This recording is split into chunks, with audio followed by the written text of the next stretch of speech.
y'all, April Wilkerson here, ready to dive into another fascinating aspect of woodworking.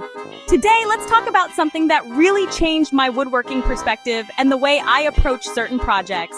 It's a tool that might seem a little unconventional at first, but trust me, it's worth exploring. I'm talking about Japanese saws. And the key difference, they cut on the pull stroke, not the push, which is what we're typically used to with Western-style saws. At first, it feels backwards, completely counterintuitive. You might even find yourself questioning if you're using it right. It's like writing with your non-dominant hand. That initial awkwardness and lack of control. You're so used to pushing a saw that pulling feels strange. But once you get it, once you understand the mechanics and the advantages, it's a game changer. It opens up a whole new world of precision and efficiency. The first time I used one correctly, it glided through wood with almost no effort, like the saw was doing all the work for me. It was a revelation, leaving a super clean, thin cut. The kerf, or the width of the cut, is incredibly narrow, which means less material waste and cleaner edges. So why design a saw to cut on the pull? What's the logic behind this seemingly backward approach? It's all about precision and control. When you pull the saw, you're in direct control of the blade, guiding it exactly where you want it to go. The Japanese perfected this for centuries, honing their techniques and designs to create saws that are incredibly efficient and accurate. And it's not just different, it's smarter for certain tasks, especially when you need to make delicate cuts or work with thin materials. The pull stroke gives you more accuracy because the tension is on the blade, preventing it from buckling or wandering off course. Less effort because you're not forcing the saw through the wood, you're simply guiding it along its natural path. And a whole new level of finesse. You can achieve incredibly intricate cuts and details that would be difficult or impossible with a traditional push saw. So if you've ever wondered why these saws look and work so differently, and why they're so highly regarded by woodworkers around the world, stick around because there's a lot more to discover about these amazing tools. We're diving into what makes them special, the different types of Japanese saws, and how they can improve your woodworking, and why you might want one or even a few in your shop to expand your capabilities and take your projects to the next level. When you put a Japanese saw next to a Western saw, you're not just comparing tools, you're comparing philosophies. And the differences immediately jump out, revealing distinct approaches to woodworking. It's clear from the outset that these saws are designed with different priorities in mind. One of the most noticeable differences is that Japanese blades are much thinner. This isn't just a matter of aesthetics, it's a fundamental design choice that impacts the saw's performance and the way you use it. This thinness is possible thanks to the pull stroke design, a key characteristic of Japanese saws. Because the saw cuts as you pull it toward you, the blade is under tension so they don't need to be thick and rigid to avoid buckling. This allows for a much lighter and more flexible blade. Thinner blades naturally mean a narrower kerf, the width of the cut made by the saw. This is a significant advantage because you waste less wood in the process. Every shaving counts, especially when working with expensive materials. The reduced friction from the thin blade also contributes to smoother cuts and allows you to achieve more precise cuts. But the blade's thinness is only part of the story. The teeth are another marvel, a testament to Japanese craftsmanship and attention to detail. These teeth are often triple ground, meaning each tooth is sharpened on 3 different angles to create a razor-sharp edge, and they're typically angled back toward the handle, which further enhances the cutting efficiency of the pull stroke. This design allows for smooth, controlled cutting, minimizing the risk of tear-out and producing a cleaner finish. With a Japanese saw, you don't force these saws through the wood. Instead, you guide them, letting the sharpness of the teeth and the efficiency of the pull stroke do the work. The experience is almost like using a scalpel, where precision and control are paramount. The handles are usually long and straight, providing ample space for a comfortable and secure grip. They're often wrapped with rattan or cord for enhanced grip, even when your hands are sweaty or slippery. The length of the handle also lets you use 1 or 2 hands, depending on the task and the amount of control you need. This versatility allows for better control and reduces fatigue during extended use.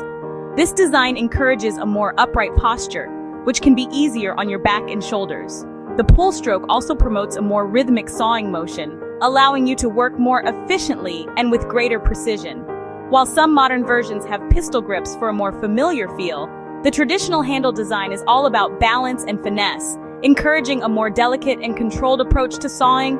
All these features, the design choices, the materials, and the craftsmanship, The pull stroke that provides greater control, the thin blade that minimizes waste, the sharp teeth that slice through wood with ease, and the unique handle that promotes balance and control, combine to create a tool that feels incredibly precise and almost effortless in its operation.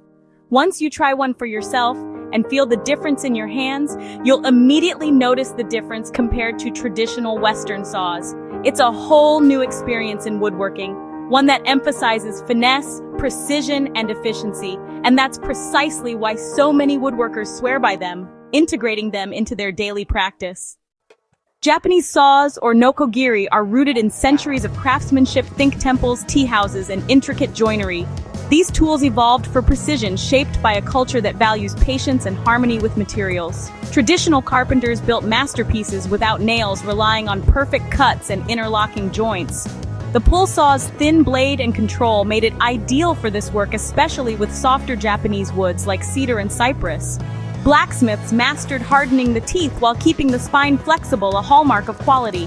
When you pick up a Japanese saw, you're holding a piece of history and a philosophy of working with, not against, the wood.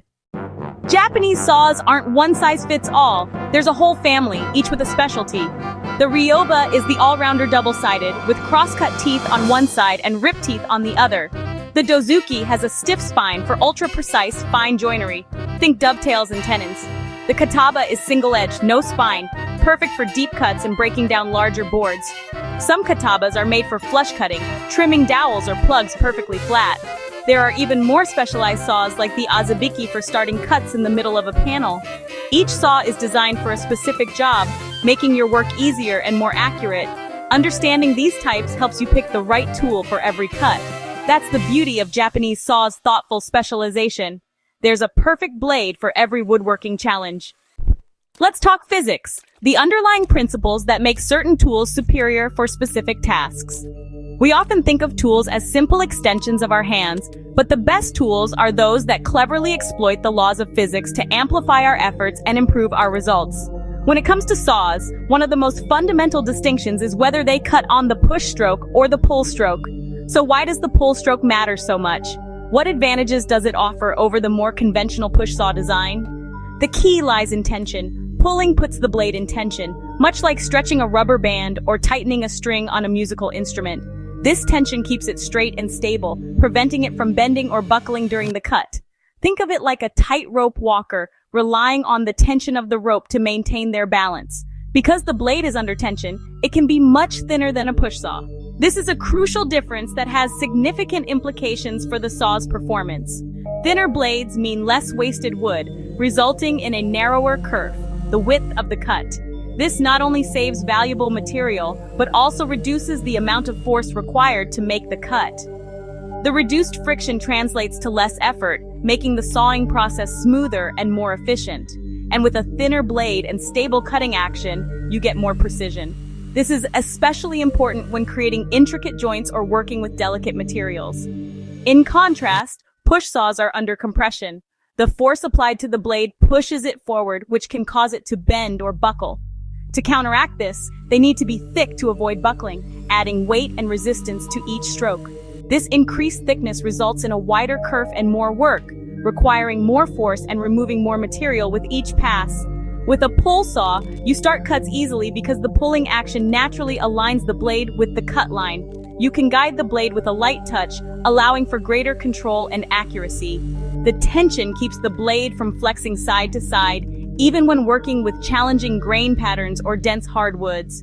This inherent stability ensures that your cuts stay straight and true, minimizing the risk of errors and rework. For tight joinery, where even the slightest deviation can compromise the strength and appearance of the joint, this accuracy is a huge advantage. It allows for seamless connections and professional quality results. The pull stroke is also more ergonomic and controlled for most people, reducing strain on the wrists and shoulders. The natural pulling motion engages larger muscle groups, making it easier to maintain control and precision over extended periods.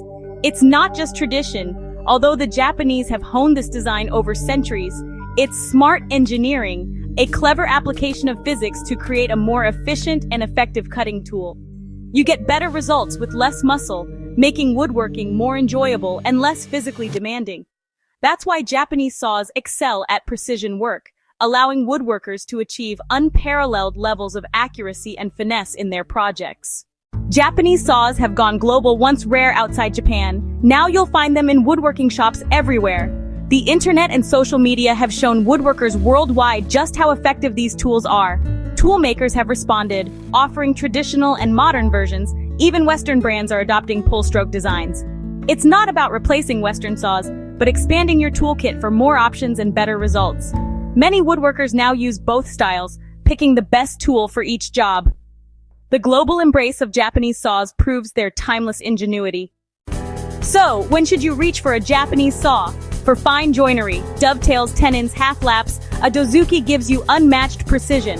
For general tasks, a ryoba or kataba makes clean, accurate cuts with less effort. Flush-cut saws are perfect for trimming dowels or plugs without scratching your work. The pull stroke and sharp teeth mean less muscle, more control, and less fatigue. They're approachable for beginners and a joy for experienced woodworkers. If you build furniture, boxes, or do trim work, these saws can elevate your results. They're especially handy in tight spaces or for delicate cuts. Try one, you might discover a new favorite tool. Japanese saws aren't just tools. They reflect a philosophy of simplicity, precision, and respect for materials. The minimalist design achieves maximum efficiency. Thin blade, straightforward handle, nothing extra. Precision isn't just for looks, it's structural, creating strong joints without fasteners. Using a Japanese saw encourages you to slow down, focus, and work mindfully. The pull stroke and thin kerf let you work with the wood, not against it. It's about harmony, minimizing waste, maximizing control. These saws embody values of meticulousness and efficiency through thoughtful design. Using one can feel almost meditative, connecting you to centuries of craftsmanship. Sometimes the simplest tools are the most profound. That's the spirit behind every Japanese saw. Thinking of trying a Japanese saw? Start with a ryoba for versatility. Crosscuts and rip cuts in one tool. Look for replaceable blades for convenience and value. Let the saw do the work. Use a light grip, pull smoothly, and don't force it. Start your cut gently, then use long, even strokes. If you do fine joinery, a dozuki is a must. For general work, consider a kataba. You don't need to buy the most expensive. There are great, affordable options. Read reviews, watch demos, and pick what fits your needs. Japanese saws bring precision, ease, and a new level of enjoyment to woodworking. They're more than tools. They're an invitation to work smarter and with more care. Give one a try, and happy cutting!